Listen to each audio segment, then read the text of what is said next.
Hi friends, good morning. This is Nehal back with my new vlog and आज मुझे vlog बनाने में बहुत देर हो गई है and I'm so sorry for it. Apart from that, कल मैं आपको एक चीज़ बताना भूल गई. कल था विश्व हिंदी दिवस, तो आप सभी को बिलेटेड शुभकामनाएं हिंदी दिवस की. और आई होप हम भी हिंदी को उतना ही महत्व दें जितना कि एक देश को अपनी भाषा, अपनी मातृभाषा को देना चाहिए.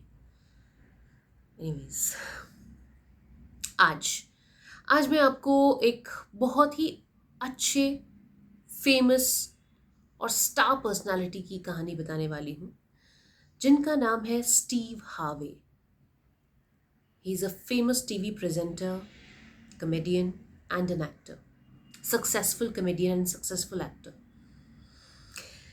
ओके, बात है 1970s की, when Steve was in class 5. और वो अमेरिका के एक पिछड़े स्कूल में पढ़ाई करते थे और वो काफ़ी गरीबी में उनका वक्त बीता था.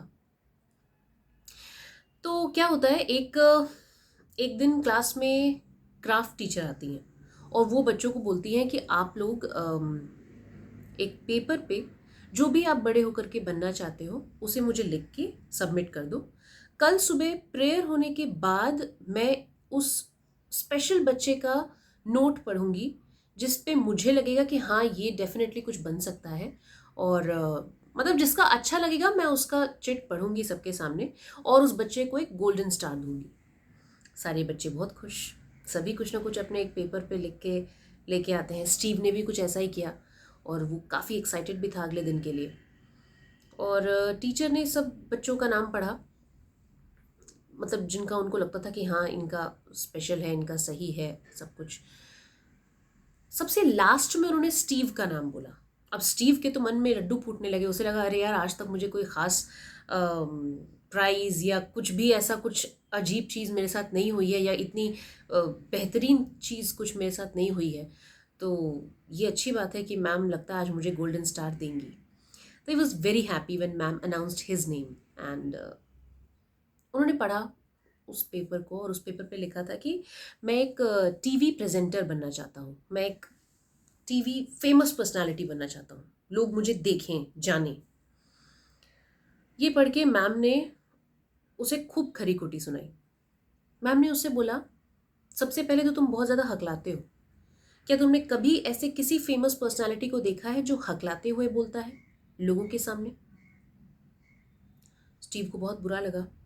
ये बात सुनकर उसके दिल को बहुत चोट पहुंची और क्लास के सारे बच्चे उस पर हंसने लगे. टीचर ने बोला कि ऐसे सपने मत देखो जिसको तुम पूरा ना कर पाओ. तो ये काफ़ी बेकार था. कहाँ उसने सोचा कि मुझे गोल्डन स्टार मिलेगा और कहाँ टीचर ने उसकी मतलब इज्जत का फालूदा कर दिया. अब स्टीव जैसे तैसे कोशिश कर रहा था आगे बढ़ने की, आगे बढ़ने की. अब स्टीव 30 ईयर्स का हो चुका था, 30 साल. स्टीव ने जैसे तैसे करके अपने हकलाने की आदत को धीरे धीरे ख़त्म किया, लेकिन उसका जो करियर था वो बिल्कुल डमाडोल था. कभी नीचे, कभी बहुत ज़्यादा नीचे, थोड़ा सा ऊपर उठता था कि तब तक फिर से नीचे. तो he was not doing great in his career and he was really feeling very bad. And उन्हें बार बार अपने टीचर की कही हुई वो बातें याद आती थी कि ऐसे सपने मत देखो जो तुम पूरा ना कर सको. उनके दिमाग में वो चीज़ें मतलब घर कर गई थी और उन्हें हमेशा लगता था कि यार, मैं क्या कर रहा हूँ. और 30 साल की उम्र तक भी उनको टेंशन होने लगी कि अब तो मैं 30 साल का हो गया, अब मुझे नहीं लगता है कि कुछ बहुत बेहतरीन हो पाएगा, लेकिन फिर भी मैं अपना प्रयास जारी रखूँगा. तो वो एक गाड़ी में सोते थे. पहली चीज़ मैं आपको बता दूँ, वो गाड़ी में सोते थे और वो किसी होटल के लॉबी में जो वॉशरूम होता था वहाँ जाते थे और उसमें टाल को गीला करके उसी से अपना बदन पोंछते थे, नहाने के लिए भी. लाइक उनके घर पे उनके सर पे एक छत नहीं थी. आप सोच लो 30 ईयर्स की एज में. एंड उस समय ये बहुत बड़ी बात थी कि 30 साल के हो गए और आपके पास एक छत नहीं है रहने के लिए. So this guy was like, ऐसा क्यों लग रहा है मुझे कि मेरी टीचर बिल्कुल सच कह रही थी. बार बार उनको ये फीलिंग आती थी. एक दिन उन्होंने ये फैसला लिया कि छोड़ो सब कुछ, छोड़ छाड़ के अपने माँ बाप के पास जाता हूँ, उनके साथ रहूँगा कुछ समय, तो हो सकता है मेरा दिमाग ठीक हो जाए, मुझे इतने अजीब अजीब थॉट्स ना आए। तो वो सोचते हैं जाने से पहले एक बार पेरेंट्स को मैं कॉल कर लेता हूँ, ठीक है, अपना एक मैसेज छोड़ देता हूँ फ़ोन पे। ये अमेरिका में इस चीज़ का बहुत इस्तेमाल किया जाता है कि मैसेज छोड़ने वाली मशीन वहाँ पर बड़ी उपयोग में आती है। तो people like you just message, और कई बार दूसरों के मैसेजेस भी वो पढ़ते हैं, सुनते हैं, वॉइस मेल पे रिकॉर्ड करके लोग भेजते हैं, तो उसका उपयोग वहाँ बहुत होता है। So he just he was just going to message his parents, but before that he thought कि let me read my own messages, जो भी मुझे मैसेजेस आए हैं वॉइस मेल पे, मैं ज़रा सुन लूँ उनको। तो उसको बहुत सारे मैसेजेस आते हैं, वो पढ़ रहा होता है, सुन रहा होता है, अचानक से एक मैसेज क्लिक कर जाता है उसे।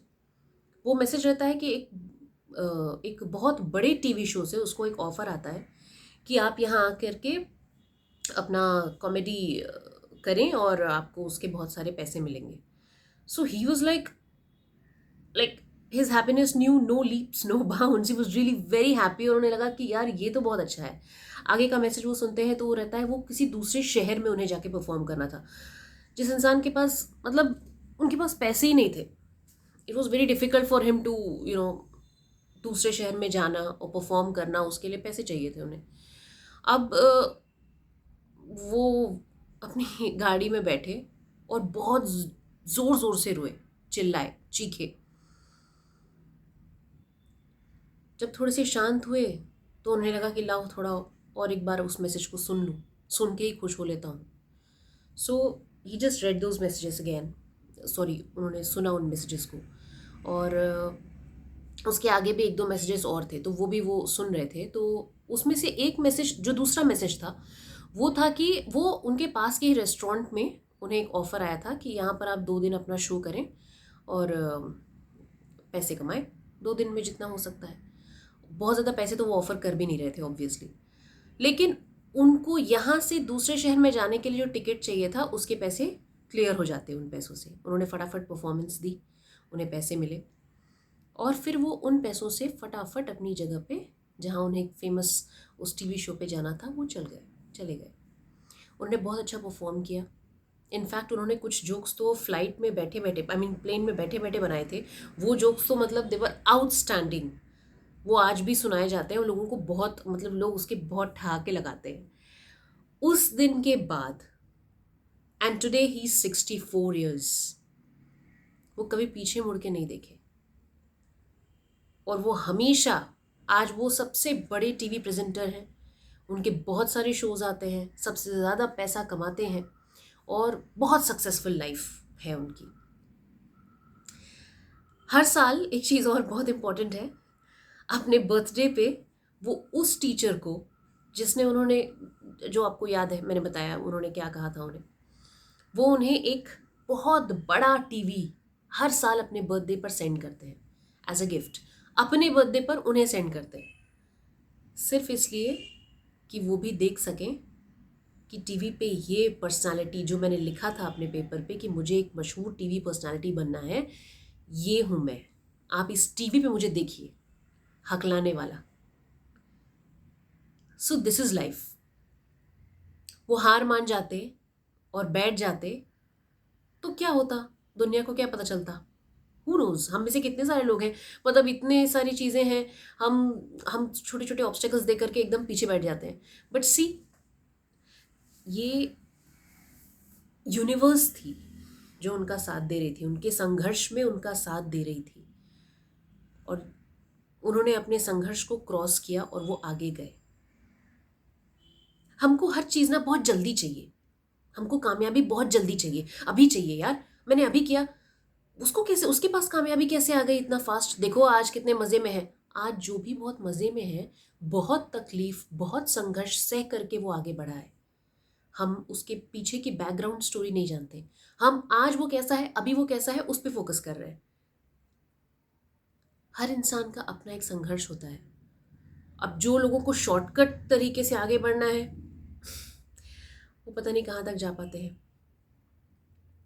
जो अपना संघर्ष को झेलते हुए आगे बढ़ते हैं, भगवान भी उसी का साथ देते हैं। सो नेवर फील लोनली और नेवर फील लाइक मैं अकेला, मैं क्या करूं, मुझे तो सब लोग साइड कर रहे हैं, मैं ऐसा वैसा। नो, अगर लोग आपको साइड कर रहे हैं मतलब लोग आपको वो 5th क्लास की टीचर की तरह ये बोल रहे हैं कि आप अपने सपने मत देखिए, आप उस लायक नहीं हैं, तो आप लोगों को ये फील करने दे रहे हैं कि हाँ मैं उस लायक नहीं हूँ, हाँ मैं नहीं कर पाई, अपने सपने सच नहीं कर पाई। नो, कोशिश करते रहो, कभी भी कुछ कुछ भी हो सकता है, लाइफ कभी भी यू टर्न ले सकती है। अब ये कुछ सोच के तो उनको फ़ोन कॉल, उनके वो जो वॉइस मेल के मैसेजेस थे वो अपने आप आए, उनकी एक अलग डिवाइन टाइमिंग थी और वो आगे बढ़ गए। तो in the same way it happens with us also. आज के लिए इतना ही। आई होप इस कहानी से आप कुछ तो समझे होंगे कि लाइफ में हार मत मानो और age is just a number, बढ़ते रहो, किसी भी एज में कुछ भी हो सकता है, you never know. Bye all of you, take care.